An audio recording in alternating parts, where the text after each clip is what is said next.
Hello friends, welcome to my channel MSK Civil Engineer Tutorial. So friends, today we will discuss on the chapter called cement, which is a binding material basically and used in our construction purposes to bind different kind of construction materials.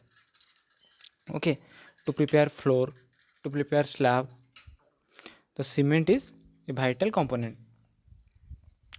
So friends, today we will discuss everything about cement, how cement is produced, what are the components in the cement, what is wax compound, what is the physical and chemical characteristics of cement, what are the different tests performed on cement. These are the syllabus which we will cover today. So friends, hit the subscribe button and press that bell icon so that you will get notified for the future videos. So without wasting our time, let us start our discussion. So friends, cement. Cement is a material which is used for binding of different kind of construction material as I have said you previously. And cement, how cement is produced? What is the purpose? Why we will use cement? Why not lime?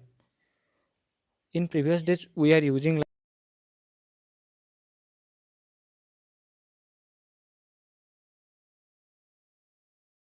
cement because lime takes more time to settle or to for the setting time lime takes more days whereas cement sets within 24 hour. Okay, this is just small flow chart of how cement is produced in cement industry. तो cement को हम कैसे produce करते हैं? तो पहले तो हम लोग सीमेंट के लिए जो उसका रॉ मटेरियल है आर्गिलिसिलिसियस एंड कार्करियस मटेरियल जो है वो हम लाइमस्टोन की जो क्वेरी है वहाँ से उठाते हैं। उसके बाद उसको लेके क्रशर में डालते हैं, उसको छोटा छोटा बॉल के साइज में कन्वर्ट करते हैं। उसके बाद उसको सेकेंडरी क्रशर में डाल के उसको और फाइन पाउडर जैसा बनाते हैं।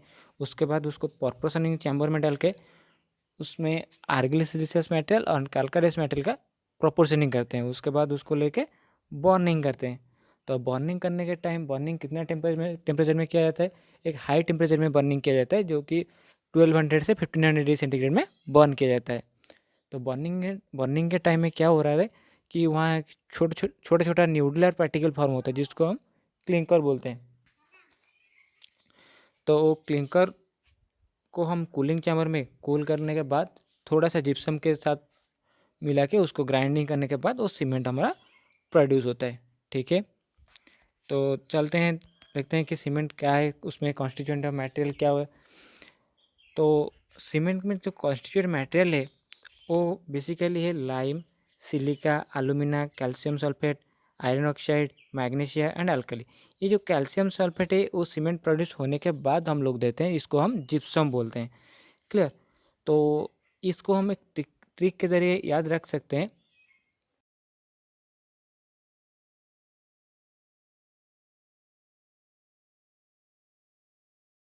स्कीमा, इलास्कीमा क्या होता है कि L for lime, A for alumina, S for silica and C for calcium sulfate, I for iron oxide, M for magnesia and A for alkalis. And this C and this A, this C and this A, these are the very least amount. This C amount is means calcium sulfate is present in cement in 3 to 5%, which retards the setting time, and in alkalis that is present in small quantities naturally. Then the major constituent present in the cement, that is lime, which govern its strength and soundness properties. If excess amount of lime present, the cement becomes unsound, and the amount of silica present in cement is that is 17 to 25%, and that impart strength to cement means silica gives strength to cement by performing C2S and C3S. What is that C2S and C3S? This is dicalcium silicate and tricalcium silicate. This dicalcium silicate and tricalcium silicates are box compound. These are formed from the chemical reaction of cement. Excess of strength of cement increases and setting time and is prolonged. If set हमको access strength चाहिए तो setting time भी ज़्यादा होगा, ठीक है। तो उसके बाद आता है एलुमिना। एलुमिना का परसेंटेज क्या होता है, 3 to 8% में होता है। एंड ये एलुमिना क्या करता है सीमेंट में रह के, ये एलुमिना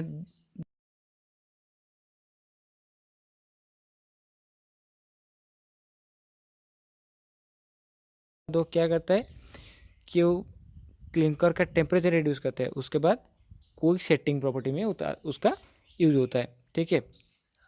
तो तीन तीन क्या काम कर रहा है, पहले फ्लॉस के जैसा यूज हो रहा है, उसके बाद क्या हो रहा है क्लिंकर का टेम्परेचर को रिड्यूस कर रहा है, एंड उसके बाद क्या हो रहा है कि उसका क्विक सेटिंग प्रॉपर्टी सीमेंट का ये इंक्रीज करवा रहा है। देन नेक्स्ट आता है क्या, कैल्शियम सल्फेट। कैल्शियम सल्फेट तो हम आप लोग को बता दिए हैं कि कैल्शियम सल्फेट जो है जिप्सम है वो सिर्फ ऐड होता है सीमेंट में ताकि सीमेंट का सेटिंग टाइम ज़्यादा हो। हम सेटिंग के टाइम के बारे में बाद में डिस्कशन करेंगे, ठीक है। नेक्स्ट आता है आयरन ऑक्साइड। आयरन ऑक्साइड क्या होता है, ये इसका अमाउंट जो प्रेजेंट होता है सीमेंट में 0.5 to 6%। अगर हम कलर्ड सीमेंट प्रोड्यूस करते हैं तो इसका अमाउंट ज़्यादा होता है, अगर नॉर्मल सीमेंट प्रोड्यूस करते हैं उसका अमाउंट कम होता है, जैसे कि ओपीसी। तो it imparts colour and act as a catalyst to fusion of different ingredient, okay. Then magnesia. Magnesia का अमाउंट कितना होता है, 0.1 to 4% होता है। It imparts hardness to cement and colour. तो सीमेंट का जो कलर है, ग्रे कलर जो है, वो मैग्नीशिया एंड आयरन ऑक्साइड की वजह से आता है, ठीक है। तो नेक्स्ट चलते हैं जो major and important component of cement, that is hydration of cement. What is hydration?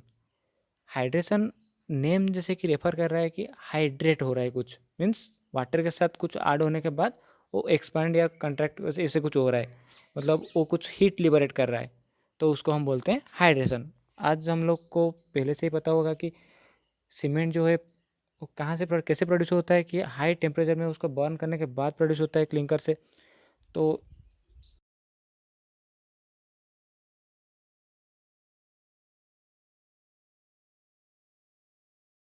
ठीक है।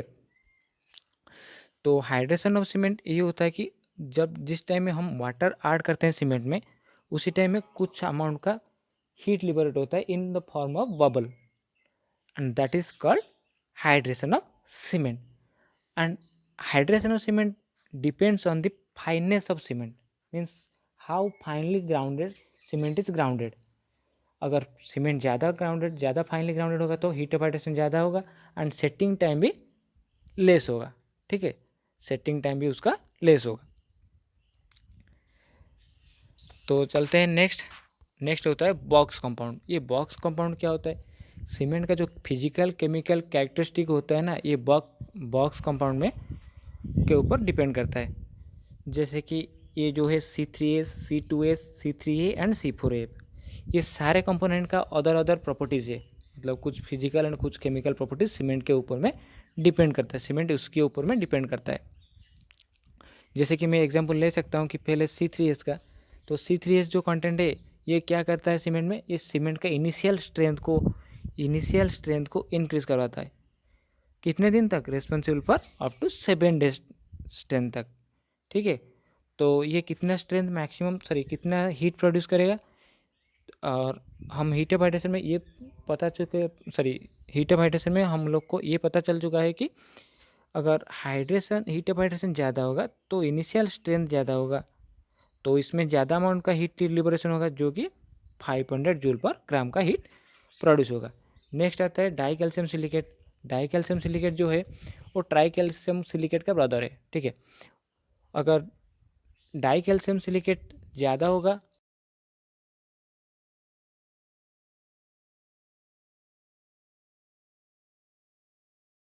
स्ट्रेंथ के लिए, मतलब स्ट्रेंथ के लिए उसको ज़्यादा टाइम लगेगा एंड सेटिंग टाइम उसका ज़्यादा होगा, ठीक है। अगर C3S ज़्यादा होगा and C3S is more percentage than C2S, then strength of cement, lateral strength of cement is more and heat of hydration is less, and initial strength is less. तो C2S में क्या होता है कि C2S जो है वो क्या कर रहा है कि वो लेस अमाउंट का हीट ऑफ हाइड्रेशन प्रोड्यूस करेगा, इसलिए उसका इनिशियल स्ट्रेंथ जो है वो वेरी लेस होगा। तो उसका later day strength means 28 days का आफ्टर का स्ट्रेंथ जो है वो C2S देगा, ठीक है। And the amount of heat liberated from C2S is 260 joule per gram. Then tri calcium silicate, tri calcium silicate जो है उसका स्ट्रेंथ के ऊपर में कुछ इफेक्ट नहीं होगा, उसका जो इफेक्ट होगा वो इनिशियल सेटिंग टाइम के ऊपर में होगा, ठीक है। अगर C3A जो कंटेंट जो प्रेजेंट है वो अगर ज़्यादा प्रेजेंट होगा तो सीमेंट जल्दी सेट होगा, ठीक है। तो this action is regulated by adding 2 to 3% of gypsum at the time of grinding of clinker and the amount of heat produced is 865 joule per gram. Then आता है ट्राई कैल्शियम एल्यूमिनोफेरेट, ये जो है इसका जो प्रॉपर्टी है ये सल्फेट रेजिस्टिंग एक्शन के लिए होता है, ये स्ट्रेंथ के प्रॉपर्टी में कुछ नहीं आएगा इसका, ये सिर्फ सल्फेट रेजिस्टिंग के लिए मतलब केमिकल रेजिस्टेंस के लिए ये कंपोनेंट रेस्पॉन्सिबल है। तो इसमें कितना अमाउंट का हीट जनरेट होता है कि 420 जूल पर ग्राम का हीट जनरेट होता है। तो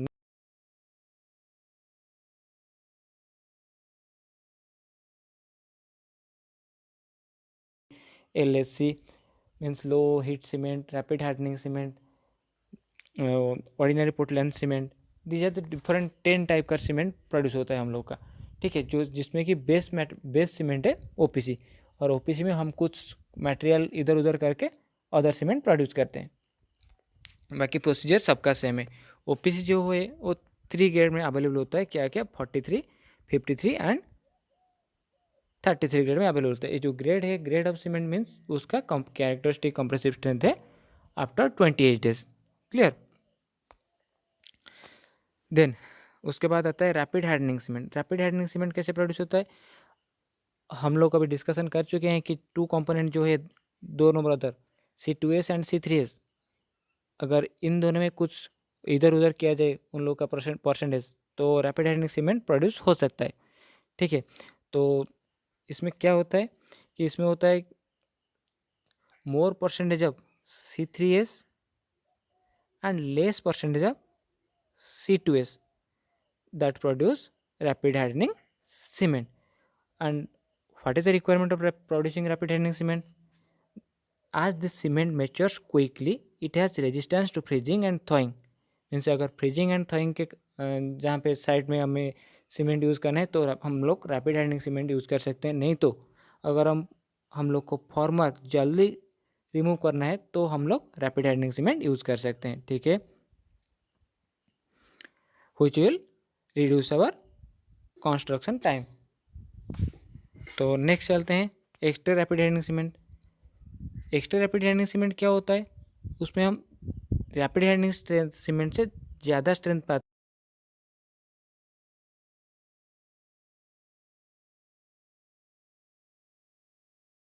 कंस्ट्रक्शन में होता है। और ये कैसे प्रोड्यूस किया जाता है, इसमें एक कंपोनेंट है कैल्शियम क्लोराइड जो ऐड होता है रैपिड हार्डनिंग सीमेंट में, जिसके वजह से सीमेंट का जो इनिशियल स्ट्रेंथ जल्दी बढ़ता है, ठीक है। तो कितना परसेंट ऐड किया जाता है calcium chloride, not exceeding 2% by weight of cement. Then उसके बाद आता है low heat cement. Low heat cement क्या होता है, जो सीमेंट लेस अमाउंट का हीट ऑफ हाइड्रेशन प्रोड्यूस करेगा। तो अभी भी फिर भी दोनों ब्रदर का काम आ गया C2S एंड C3S। यहाँ पे C2S ज़्यादा होगा, C3S कम होगा, इसकी वजह से less heat of hydration form होगा, और जिसकी वजह से हम लोग का सिम की जो कंस्ट्रक्शन होगा उसमें लेस हीट ऑफ हाइड्रेशन की वजह से क्रैक नहीं फॉर्म होगा, ठीक है। तो ये क्रैक कंट्रोल के लिए जैसे कि मासिव कंस्ट्रक्शन है वहाँ पे यूज हो सकता है, फॉर एग्जांपल डैम, अबॉटमेंट, इस तरीके के कंस्ट्रक्शन में लो हीट सीमेंट यूज़ किया जाता है। तो नेक्स्ट चलते हैं ब्लास्ट फर्नेस स्लैग सीमेंट। ये जो ब्लास्ट फर्नेस स्लैग सीमेंट है ये हम एक सब्सटीट्यूट सीमेंट जैसा यूज़ करते हैं, जिसमें हम स्लैग यूज़ करते हैं not less than 25% and not more then 65%, and this cement has equal or less than equal property like OPC, but the setting time of both cement are same. Then आता है Portland cement. हाँ, और एक point छोड़ गया कि blast furnace slag cement में ये जो पॉइंट है कि high sulphur resistance means blast furnace slag का जो सीमेंट है वो उसका हाई सल्फर रेजिस्टेंस होगा. ठीक है. नेक्स्ट आता है Portland पोजलैंड cement.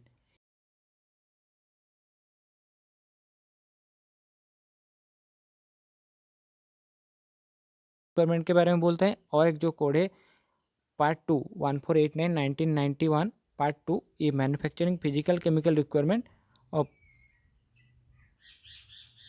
Pozzolana cement using calcined clay pozzolana और mixture of calcined clay pozzolana fly ash के बारे में बोलते हैं. ठीक है. ये सीमेंट कैसे प्रोड्यूस होता है कि इसमें जो ग्राइंडिंग टुगेदर तो Portland cement clinker with pozzolanic material. Pozzolanic material अगर हम ऐड करके मिक्स करते हैं क्लिंकर में ग्राइंडिंग करते हैं तो ये पोर्टलैंड पोजोलाना सीमेंट फॉर्म होता है. तो पोजोलोनिक मटेरियल क्या होता है जिसके वजह से वो एक नॉन सीमेंटियस प्रॉपर्टी होता है, but in the presence of water it reacts with calcium hydroxide and liberated heat of hydration, जिसके वजह से उसको बोलते हैं पोजोलोनिक एक्शन. ठीक है. तो ये सीमेंट कहाँ पे यूज होता है? ये लेस हीट ऑफ हाइड्रेशन प्रोड्यूसन की वजह से ये डैम एंड ब्रिजेस में यूज होता है. नेक्स्ट आता है सल्फेट रेजिस्टिंग सीमेंट. आज name suggest that sulphate resisting cement, that cement will resist sulfate means chemical attacks, and that cement will used in chemical factories and the structure subjected to adverse effect of chemical. Then from the box compound we have already discussed the C4AF, that component which will have the resistance against sulfate, and that component will we will found in that type of cement. Okay. Next आता है super sulphate. तो super sulphate cement में क्या होता है? This cement is manufacture by finally grinding mixture of 80 to 85% of granulated slag and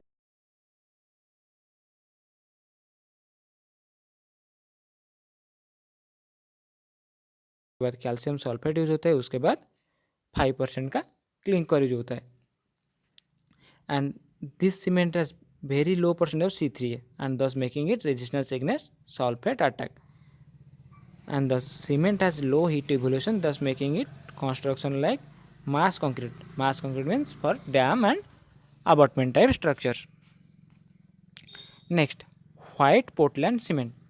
white Portland cement जो है वो लोग उसको हम डायरेक्टली बोल सकते हैं कि white cement. तो white cement जो है वो तो हम लोग को पता है पुट्टी के जैसा यूज होता है, नहीं तो मार्बल फिनिशिंग में ये यूज होता है. ठीक है. तो इसमें वाइट चक डालते हैं जो वाइट सीमेंट प्रोड्यूस करने के लिए, and whiteness should not be more than, इसमें इंपॉर्टेंट पॉइंट क्या है that whiteness should not more than 70% on IS scale and on Hunter scale generally 90%. And the colouring agent added is white cement is produced to colour cement. Next high alumina cement.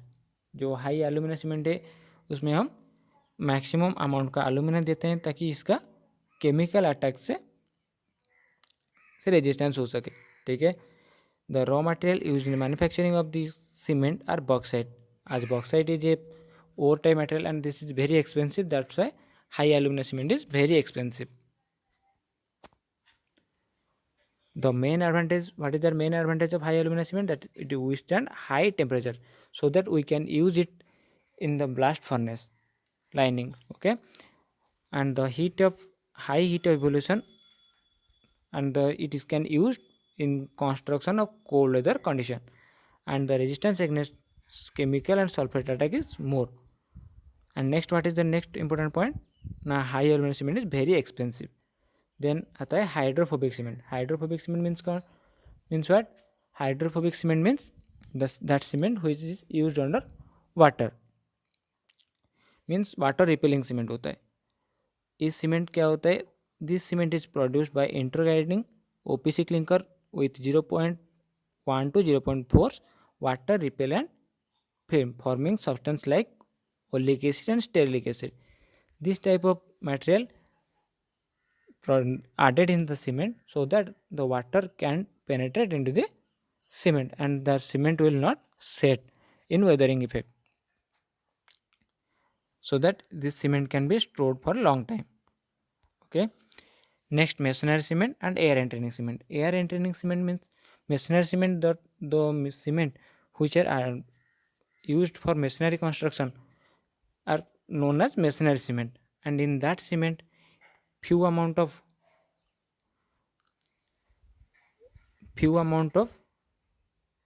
water resistance have that type of cement, so that the masonry couldn't absorb water from the cement, and that cement has good water absorption property. Next आता है air entraining cement. Air entraining cement is produced by grinding the grinding the OPC with 0.1% of air entraining agent, so that the cement will expand and the cement will absorb some water in it, so that the workability of concrete will increase. And this type of cement produce tiny voids after setting, and which help in improving the freezing and thawing resistance of cement. So friends, in next we will discuss the manufacturing process of cement and the physical and chemical properties. Clear? So wait for the part 2